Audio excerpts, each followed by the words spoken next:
Share market आणि आपलं मूल याच्यात काय सिमिलॅरिटी आहे? दोन्हीमध्ये प्रचंड सिमिलॅरिटी आहे. याच्यामध्ये सगळ्यात पहिला महत्त्वाचा कोट म्हणजे जैसा बोओगे वैसा पाओगे, हे जास्त इम्पॉर्टंट आणि ह्याच्यावर तुमचा 100% विश्वास पाहिजे. म्हणजे तुम्ही मुलांवर जे संस्कार करणार आहात, मुलांना जे शिकवणार आहात, त्याचेच रिझल्ट तुम्हाला म्हातारपणी मिळणार आहेत. सेम थिंग शेअर मार्केटमध्ये. शेअर मार्केटमध्ये तुम्ही जो पैसा गुंतवताय त्याच्यावर जे संस्कार करणार आहात तेच तुम्हाला भविष्यामध्ये आउटपुट देऊन जाणार. कारण काय, तर पैसा हमेशा जवान रहना चाहिए और हम बूढ़े होने वाले हैं. म्हणजे ज्यावेळी आपण म्हातारे होऊ त्यावेळी पैसा आपला जवान असला पाहिजे.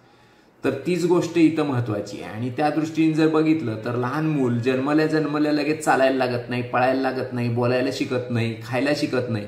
हे सगळं व्हायला त्याला पहिली 4 ते 5 वर्ष ते आपल्याला संस्कार आणि त्याला ती सवय लावावी लागते, त्याला ते शिकवावं लागतं. सेम थिंग शेअर मार्केटमध्ये. तुम्ही टाकलेला पैसा खूप वेळा चढ होणार, वर चढणार, परत उतरणार.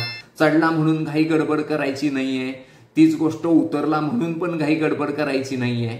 आणि पेशन्सली त्याला हँडल करायला पाहिजे पहिले 5 वर्ष. आणि मग 5 वर्षानंतर मात्र तुमचा पैसा जवान होणार, म्हणजे ताकदवान होणार आणि तो तुम्हाला म्हातारपणी सांभाळणार आहे.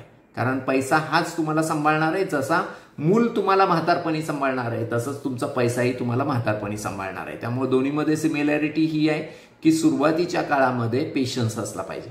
आत्ताच्या घडीला जे शेअर मार्केट तुटलेलं आहे त्या कंडिशनमध्येही हीच कंडिशन आहे की पैशाला मुलासारखं ट्रीट करा. म्हणजे काय, तर मुलाला जसं की बाबा त्यांनी चूक केली आहे किंवा तो खाली पडलाय तर त्याला उचला, त्याची दवा पाणी करा, जखम बघा, ती बरी व्हावी ह्यासाठीची औषधं वगैरे, ड्रेसिंग करणं, त्याला चांगलं खाऊ घालणं, नरिश करणं, हे सगळी गोष्टीची जबाबदारी आत्ता घ्या. आत्ता मार्केट तुटलंय तर नवीन ॲडिशनल परचेस करा, त्याला अजून सपोर्ट द्या. ऑटोमॅटिकली भविष्यामध्ये ते चांगलं धष्टपुष्ट होईल आणि ते आउटपुट देऊन जाईल. मला वाटतंय तुम्हाला लक्षात आलं असेल की मूल आणि शेअर मार्केटमधल्या घटनाक्रम याला मुलासारखंच ट्रीट केलं की मुवमेंट बदलून जाईल. थँक्यू.